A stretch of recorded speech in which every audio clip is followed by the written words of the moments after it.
Welcome to the Bear Talk, your go-to Chicago Bears podcast, where a father and son break down all things Bears.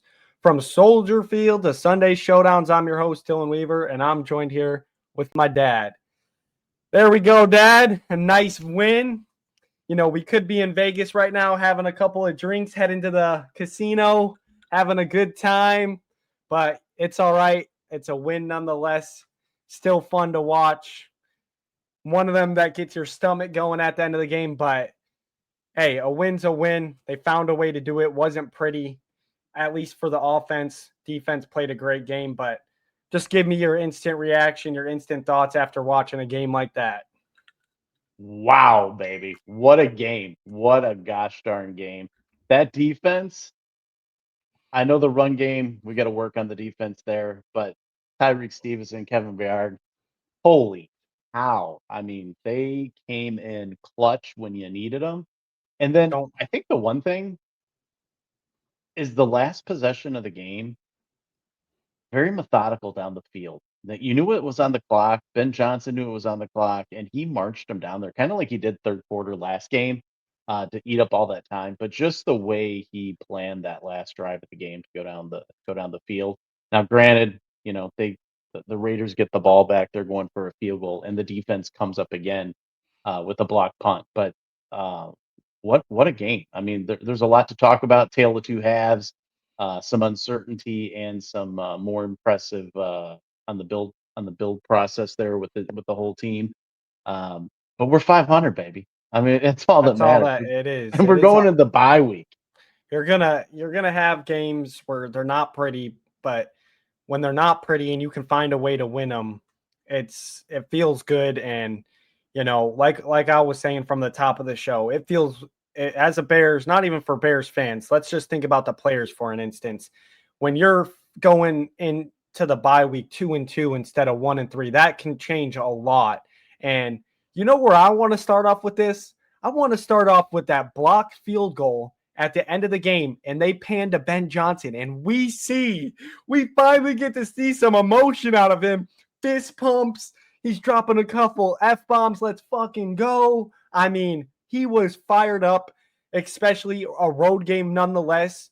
But it was a pretty balanced crowd. But I do think the Raiders their crowd still was a little bit more effective. You could hear them a lot louder, especially when we were on offense compared to when they were on offense.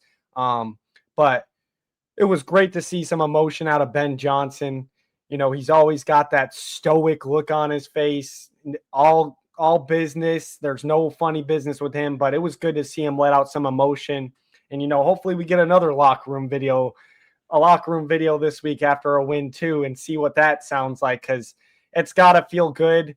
Um, like I said, not pretty at all from the offense. Our defense from start to finish, they start the game off with a Kevin Byard interception, and they end the game with, stuffing Ashton Genty, where they pretty much could have run the clock out and had the field goal last.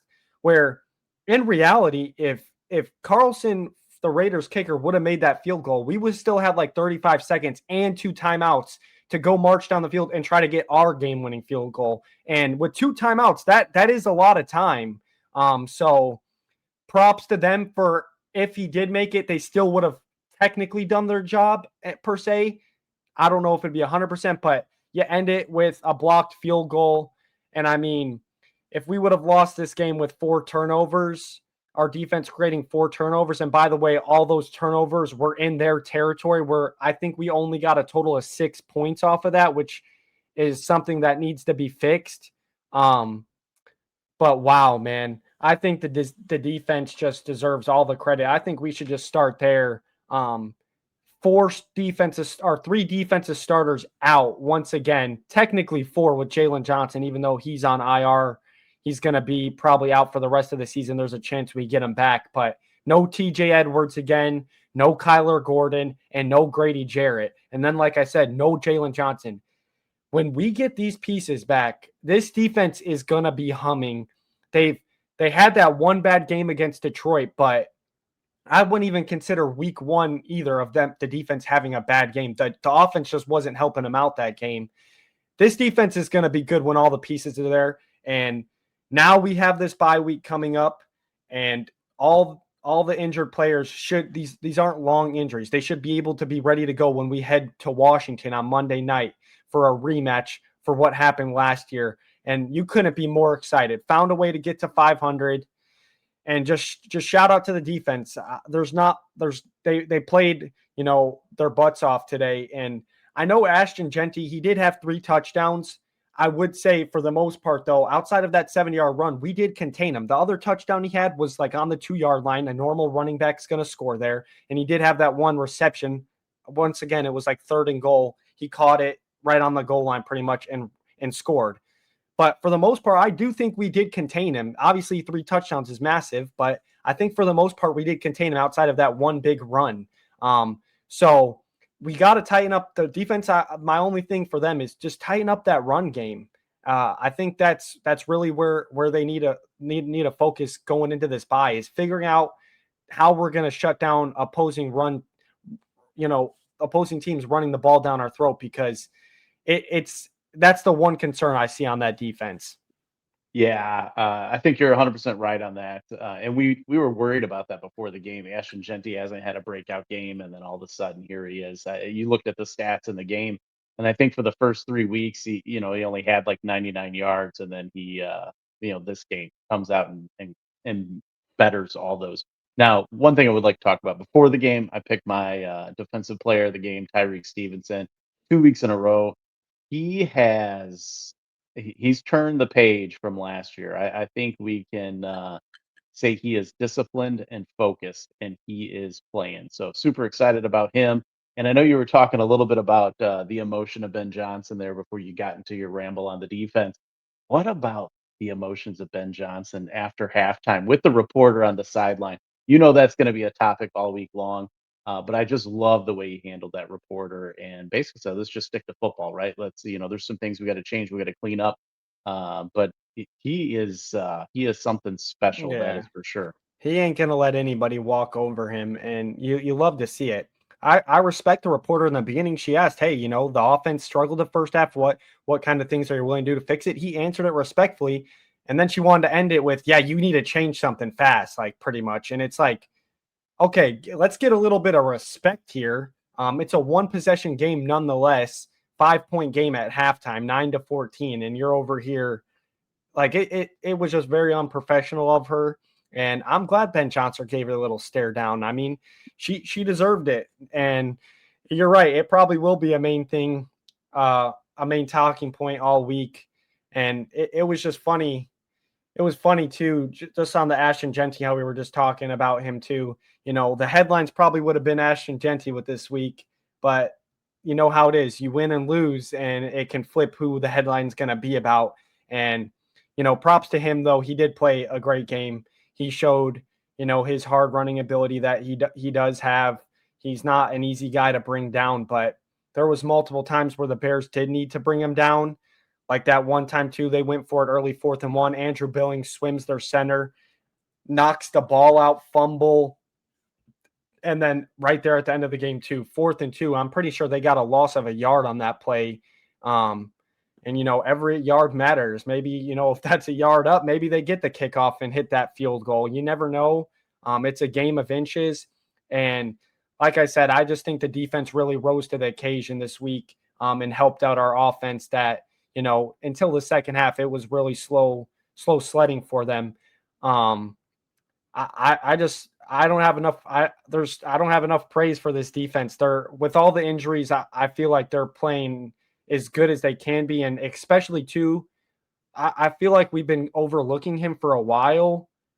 We talked about him a lot in training camp, but Dennis Allen, we haven't really mentioned his name. He's the one calling these plays, and for your first time, he knows his system, but this is his first time establishing the system for the Bears, and you know with the pieces that's missing, and he's still being able to execute this at this high of a level. All praise to him. I just feel like me and you, we haven't really talked about him much. We've been kind of, talking more about the players, when in reality, I think Dennis Allen deserves a lot of credit for getting, these players to play at a high level, considering the 4 missing starters that aren't out there. And they're not just 4 random starters. These are big time players for our defense. Yeah, he's doing a remarkable job out there. Just when he's dialing up those plays too, he's putting them in those looks like you talk about with the blitzes coming, but then they drop back. It's confusing the offense. I think that's what's creating a lot of wrinkles out there where they're getting these interceptions because it's not like one game here through 4 games. They've been having the interceptions or the forced fumbles and really doing a great job. So, hats off to Dennis Johnson and that whole defensive staff. They're doing a remarkable job because, quite honestly, without them today, we wouldn't have been in this game. And thankfully, they kept us in it long enough so that we could do what we had to do at the end.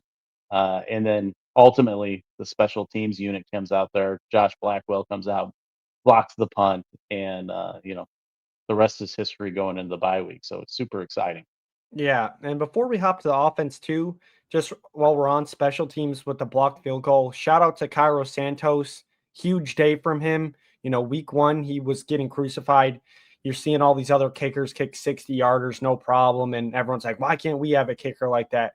Cairo, 250-plus yard field goals today, and they were both right down the middle. They weren't even questionable. They were good, and they honestly looked like they would have been good from some farther back distance. So props to him. Keeping us, those 3 points go a long way in this game. And if he misses one of those, the Raiders are trying to run the clock out, and then we're trying to go down and score to win the game. So props to Cairo for, coming up big when we needed him. Didn't miss a field goal today. So I think the Cairo hate can slow down a little bit. He did his job today. You love to see it because those are massive. 3 points do go a long way, especially in games like this where it's a dogfight down to the wire. And he Um, did it confidently. I mean, there I'll, wasn't one time he came out there that I thought, oh no, he looks nervous. I mean, he came out, did what he had to do, and put the points on the board, and walked off the field like a true professional. So yeah, shout out to Cairo because I know I have given him some troubles in the past, but yeah, great and job by him. I was about to say too, it's like he definitely doesn't have that 60-plus yard leg power, but the one thing he does have, which is why it was really weird to see week one him miss that 50, or it wasn't even 50, it was like 40 something yards. He missed it in that Vikings game. But the thing with Cairo is he is an accurate kicker. That's the thing about him. He doesn't have that high leg power like most kickers we're seeing nowadays in the NFL, but he does have the accuracy where he's usually right down the middle. He has that in him. And that's why he's usually reliable. That's why we gave him an extension until 2027. We have him for a little bit, and I think he's showing it. Good bounce back. I think I brought up the stat in week one when I talked about it last season. He was like, I think it was 8 for 9. He missed 150-plus yard field goal, and like I said from week one, hopefully that's his only one. And so far, nails 2 of them today. And he also, I think he drilled another, it was like 48, right on the brink of another 50-yarder. So shout out to Cairo. I thought special teams played well all day outside of that last kickoff at the end where we let the Raiders kick returner get out to the 45-yard line with still a minute and 30 left. That's where I started to get a little worried. But defense picked them up, and then obviously special teams, they made up for it, blocked that field goal, didn't even matter. So good to see. Um, let's hop into the offense unless you got any last thoughts on defense or special teams. Like I said, I just high praise to the defense and special teams today. I feel like they definitely held up their end of the bargain today in this game and kept us in it long enough to give Caleb that chance at the end of the game to go win it. Yeah, defense did a great job. I was super impressed with them. Now, I think one thing that we're forgetting though is maybe shout out to Ryan Poles for signing Jake Moody to the practice squad. Maybe that's what's Shane Cairo around a little bit. Yeah, it might have definitely like pumped, got him a little, more amped up to play better in practice and take it a little bit more seriously now that they brought someone else in for a competition. And you don't know if that helps. We don't know. The only one that truly knows that is Cairo. Up in his head, he'll be able to he'll probably be able to tell. He'll probably get asked by reporters about it, but he's the only one that knows if it helped him, if it put a little pressure on him. I'm sure it did put pressure on him. You just got to think about it, whether that's sports, life, a job, anything. If someone comes in around your same type of position, it kind of can make you push yourself a little bit harder because you got someone right there next to you. Where if you're the only one, you kind of feel like a little security blanket, like, okay, what are they going to do? They can't really do anything. I'm their only option. So, but props to Cairo, big turnaround for him. Um, even though I really don't think he's been bad at all. It is a missed kick and it sucks, but it happens, and it's just unfortunate. It happened week one, very start of the season when all the tensions are high. You want to win every game. So, but props to Cairo, and then once again, props to the defense. Outstanding game from them. But let's hop into the offense, who got off to a really shaky start. I mean, I think the broadcasts were talking, we off the turnovers every single time we had the ball in their territory. And I literally think we only came out with 6 points out of four turnovers caused by our defense in the Raiders territory. That is just unacceptable. And a lot of that is, penalties, a lot of it not being able to run the ball, dropped passes, false starts. And, you know, it's just not acceptable. We got to find a way to clean that up and turn those 3 points into 7 points. Obviously, you're not going to get 7 every time, but only kicking field goals off of those is unacceptable, especially early in a game where you can really shift out momentum. And we could have taken their crowd out of the game real quick, because realistically, we got those first two turnovers on their first 2 drives of the game. It could have been 14-0 right off the bat in the first quarter, and you take the crowd out of the game. And then once again, you make Geno Smith one-dimensional. You make him pass the ball, which we saw today. He couldn't really pass the ball. Our defense, our DBs, even though we weren't getting a pass rush there, our DBs were all over these receivers. And I think part of that, too, is due to, like we were talking about in the pregame, they've been going against Justin Jefferson, Amon-Ra St. Brown, Jameson Williams. Like, we've been going against really big-name receivers, George Pickens and CeeDee Lamb in there as well. And like I talked about in the pregame, it's a little bit, these aren't bad receivers, but they're not your top dogs. So they were able to hone in, and shout out Kevin Byard and Tyreek Stevenson, like you said, causing the interceptions. And then shout out to Big Billings for clogging up that gap, forcing that turnover too for on Genti on that 4th and 1 and causing the fumble. Yeah, and I want to call out OT, Ozzy, and Theo Benedet. Theo. Uh, you knew Theo was coming in for Darnell Wright for the injury, but we were talking kind of a little bit through the game. They made that move early before the announcers even talked about it, where Theo moved to the left side, Jones came out, and Ozzy came in on the right side. And that was shortly after, Max Crosby. I mean, what a game that man had. Uh, Probably, 100% responsible for everything on that defense. But after they made that change and you put Ozzy to the right and Theo to the left, that disruption kind of slowed down a little bit. So kudos to those 2 young men, being rookies coming in there, and really holding their own and doing a good job with that line, other than, Jonah Jackson, with his penalty, and then Hamet, we'll talk about that, I'm sure, a little bit later, Yeah. in his false starts, responsible for 2 of them. But those 2 right there on the line, unsung heroes of the game. What a great job they did, doing the protection and what they did for a first game going against a player like Max Crosby. It was pretty impressive. Yeah, I couldn't agree more with you. Like you said, hats off to Tripilo and Benedet for stepping in when needed. And I think Theo Benedet earned himself a starting spot. I think Braxton Jones' time is done. I think that's another thing that we might be overlooking. Having this bye week in week 4 is massive, because these first 4 weeks were partially more evaluating time, kind of like a training camp where Ben Johnson can evaluate what he's seeing. And if you remember, Bears fans, Theo Benedet and Braxton Jones were battling up for that starting left tackle spot all the way up until the game, pretty much that first week of the season against the Vikings. And ultimately, I think Braxton Jones won the job, not because he might have been playing better. I think he won it because he just has the NFL experience already, and it's a little bit more reliable to go to.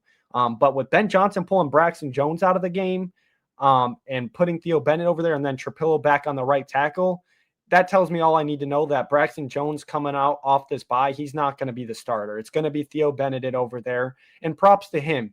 Undrafted free agent, comes in, works his tail off, and gets an opportunity like this. And when the moment came, he shined. He didn't, sit back there and let himself get run over. He went out there, did his job, no false starts from him. And shout out to Ozzy Tripilo, too. Max Crosby, your first guy coming at you in the NFL. And like you said, that second half, those Max Crosby plays he was pretty much a non-factor anymore. He did make a big play on our game-winning drive, once again knocking down another ball from Caleb. But other than that, you didn't hear Max Crosby's name get called that much anymore after in the second half. And that's due to Ozzy Tripilo. And props to, I'm sure, when I go back and watch the all 22, you'll see probably the tight ends, Cole Kmet and the running backs help chip. But still, Yep. once they chip, then he's still one-on-one and he has to hold up. And I thought he did a great job of doing that.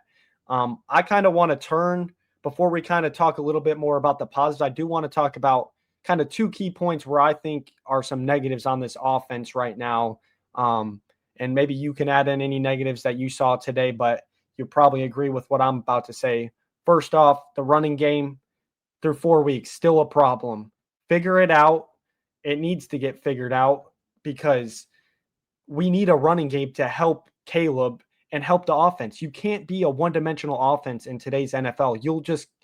It's not going to work. It comes too predictable. It also comes to a point where they don't even have to respect the run because we're not good at it. And that's what we're seeing right now. So the run game needs to get figured out, for one. And two, Cole Kmet, I'm sorry, you're a veteran on this team. You are a leader. You are supposed to lead by example. And 3 times today, you're false starting. And this is the thing, too. This is how I know it's not Caleb either on a cadence thing. You could see the Raiders doing it. Their linebackers would run up acting like the ball snapped, and Cole Kmet would just flinch every time. You're a veteran. I love Cole Kmet, but you got to, those penalties are killers. You did it on a 4th and 1 where we were at midfield, which ultimately ended up being a 4th and 6. We had to punt the ball, but even when you're doing it, even if it's not in a 4th down or a 3rd down, those are still 5 yards we're losing, and they're drive killers. So I expect more from Cole Kmet, and I expect he will bounce back. But I just thought today he needed to be a lot better because he was the only one with the pre-snap penalties. It was him every time on the false starts. It wasn't anybody else. So we need to get that figured out. But those were the two things. And then obviously, I think the other thing too, Cole Kmet did have that big drop where it would have put us on the 5-yard line. Instead, we don't even get points on that drive because after that, then we get a holding call. Then Caleb fumbles a ball and has to jump on it. There was just a lot of points left off the board today that could have been avoided, but due to penalties and drop balls and, Caleb fumbling that snap that one time, it just puts you back and it kills drives. We need to stop that. Honestly, with all the drive killer stuff we had, putting up 25 points was still pretty impressive because there was a lot of it. Yeah, I think too, not only on Komet, the announcers called out, I think it was in the 3rd or 4th quarter, where Caleb checked it down to DeAndre Swift off to the left-hand side, and they still got, I believe either 1st down or, 3rd and I know short. what play you're talking about, the one where Komet came out open in the back end. Is that the one you're talking about? Yeah, and the announcers said, "Oh, you had a tight end open down there." Well, I think after a couple of the drop balls that Yeah. Komet has, you as a quarterback, you lose faith. Is he really gonna be able to catch my ball? And that's why he chose to do that. So I think we're gonna find that maybe Komet might be on the hot seat too. And I know there's a lot of talk, right, with Colston coming in that we wouldn't need, a Komet and Anna Loveland there and trade possibly in there. So I think he's steering the direction of that action if it's going to happen based off of drop balls, then also the false start. So a lot of opportunity there with Komet, and like you said, I respect him. I think he's a great player. Just Yeah. something he's just not got his head in the game for some reason. So we'll see what that looks like as we continue to go on from there. And then on top of it with the run game, we got to figure out the Monungai Swift combo. And I've said it before, Swift is a finesse running back, right? He's the one who's, the jet sweep to the outside. He's got the speed. He's not a power runner. Monungai, we saw it when they put him in, I think it was the 3rd quarter, and you didn't see Swift for a few plays, if not almost a series or two. Monungai was running up the middle. There was one where, the defender came up to tackle him. I think it was like a 7 or 8 yard run. And Monungai hit the guy so hard he knocked his head backwards, the defender. Uh, I think we need to start with Monangai as the first and second down back, or maybe the second and third down back, and bring Swift in for the fancy stuff. But there is definitely a problem when it comes to the running game, and we gotta figure it out. And the bye week's here, so we'll be able to do that, and hopefully we'll see something better when we go against the Commanders in week 6. Yeah, I agree, and I think it's like you said, you know, I do think they do need to figure out that 1-2 punch. I think they're still trying to figure it out because like you said, we started to see it towards the end of the game, and that's my problem with the run game too. That game winning drive, we did see that we started to see those 5 and 6 and 7 yard runs by Monangai and Swift. They both did great jobs on the game winning drives, but why are we waiting till the end of the game to show that? Like those yards are the yards we need early in the game because a lot of Ben Johnson's offense is setting up play action where you're run, run, run, pass, run, run, run, pass. But when we're not doing that, it doesn't help the offense out. You're not doing your job of the offense and being complimentary. So I couldn't agree more. We definitely got to see, Swift and Monangai do a little bit better job. But like you said, I thought Monangai, when he got his chances, I thought he made the most of them. And like I said, we see the tough running from Monangai where he might get caught at the line of scrimmage, but he's still getting those 3 yards and breaking some tackles to get those tough yards. And I agree, Swift is your outside zone guy, your pitch play guy, and then also in the passing game, Swift is your guy you want to get the ball to. But Monangai should be our pound and ground kind of type of back. And like you said, if we want to pound the ball, I think Monangai is more of that guy that can run between the tackles. And with Monangai too, another thing that's good about him is he is a really small guy. I'm talking height wise. So he hides behind these linemen too, which also, when these linebackers are trying to fill these gaps and find Monangai, it's hard for them to, kind of find him just with his size. So we need to figure out a way to get that balance right. And I think this is a perfect time. Like I said, the bye week early in the season, we didn't want this early bye week, but I think it's coming at the most perfect time for Ben Johnson and his staff, with the injuries, and then also just to cut back some of the scheme. Maybe they change up their run scheme a little bit, the type of plays they call. Because right now the run game isn't working at all, and it doesn't make any sense really. Yeah, I agree with you. And I'm just looking up a stat here. You think about when you do those two running backs, 'cause everyone's gonna have a two running back set in the league.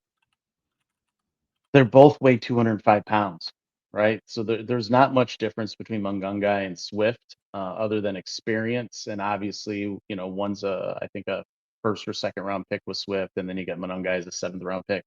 Uh, but I mean, I guess we'll see what happens going forward. I wonder about the Roshan Johnson too. You see him out there on special teams getting in on it, but I wonder if he's just lost his place in that backfield because I think he has a little bit more weight on him. And even at Texas, he was used as kind of that hard yardage run guy, whereas Bijan Robinson was used, for the other downs, almost like a Swift. So we'll see what happens going forward. Maybe they make some adjustments. Maybe they're just being gentle with Johnson since he had the concussion. I know he's still wearing the Guardian cap, um, but if we could fix that, I think that alleviates a lot of pressure off of Caleb. And I know everyone probably, I found myself doing it as well. And I was asking myself during the game, why am I feeling this way? Last week's game was amazing, right? 4 touchdowns. You had the trickery going on with the flea flicker and a lot of down the field air plays. And this one, wasn't as impressive as that game. Granted, we came out with the win, but I just kept saying, why aren't we getting the plays we had last week? And I get it, from week to week, everything changes. You look around the NFL and you know look at what happened with the Ravens game and the Kansas City Chiefs game. You have every week something different happens, and I guess we'll see how they adjust and come into it when they go play the Commanders next week. Yeah. And I will say too, Caleb definitely came off a really high, and everyone on the media was like, it's just Dallas. And, I think they were a little bit right. They come into the Raiders, and it definitely was nowhere near as pretty. It wasn't no 4 touchdown performance. However, I will say that second half was a lot better by him.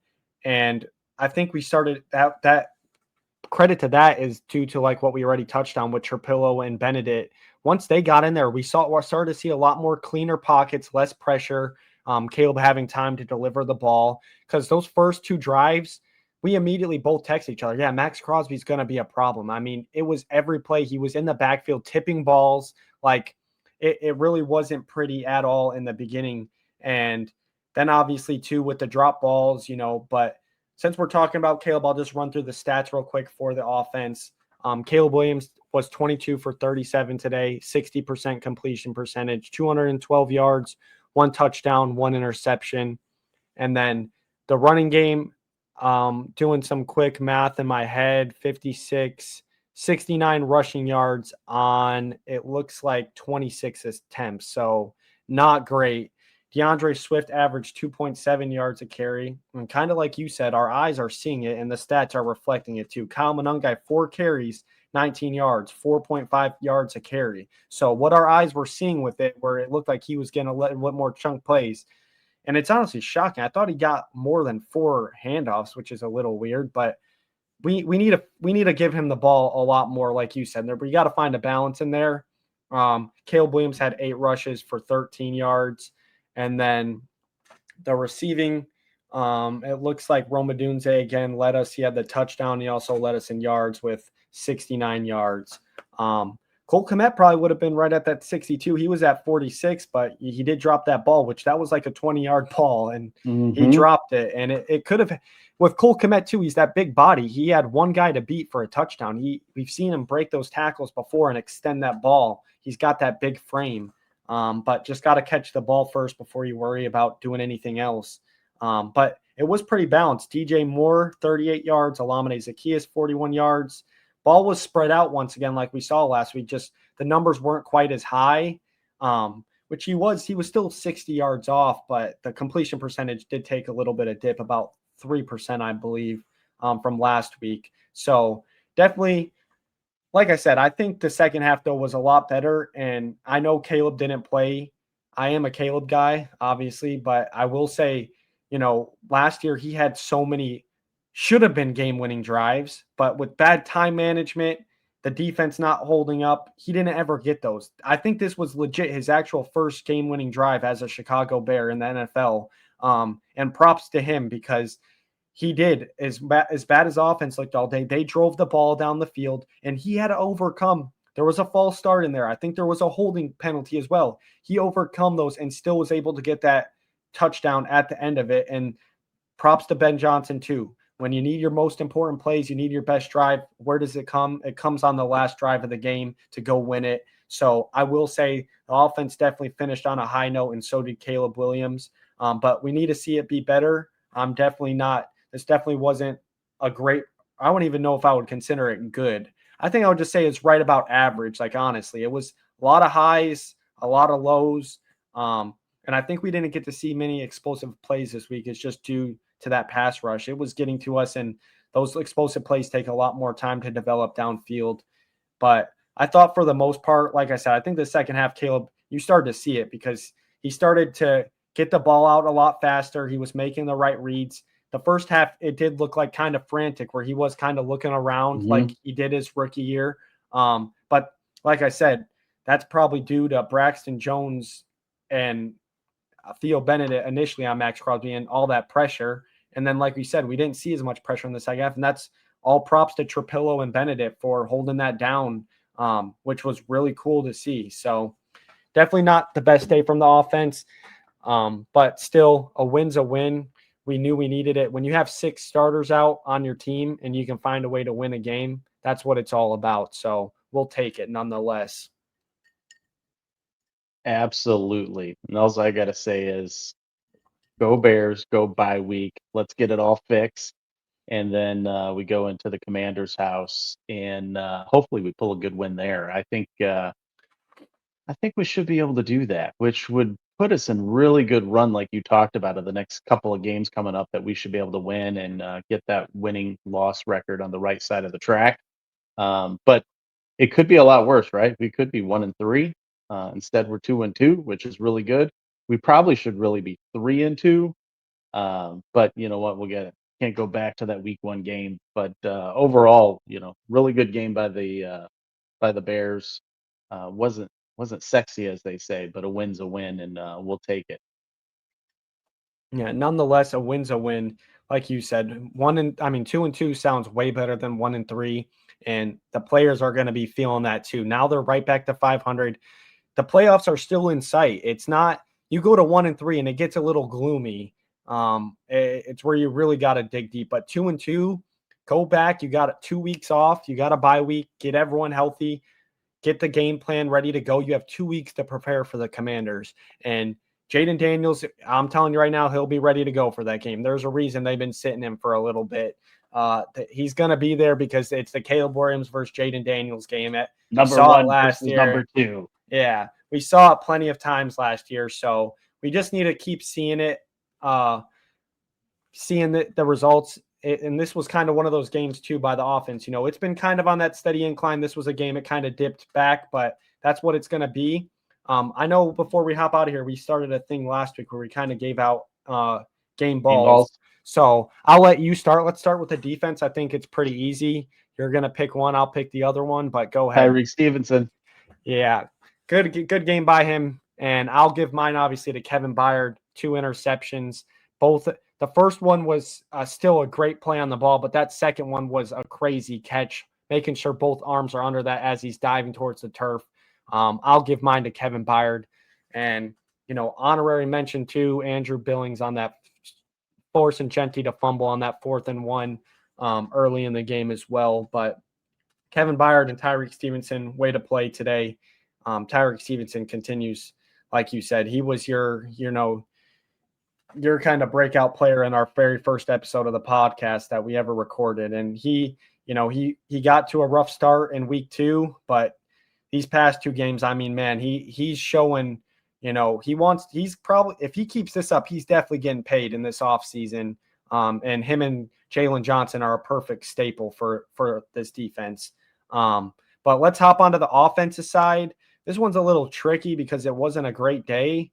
I'll let you go ahead and go first. I'm going with Theo. I picked him as my offensive player of the game when we did the pre-game. And he played right and left tackle today. Granted, he was getting a little blown up on the right side before they made the changes there, but once they made the change, he played that position as well. So the unsung heroes of the game is always the line, and whenever we can, I think we should give him credit. And I think Theo did a great job, so I give him the game ball. Yeah, and I'll give my credit to the other one. I'll give it to Tripilo.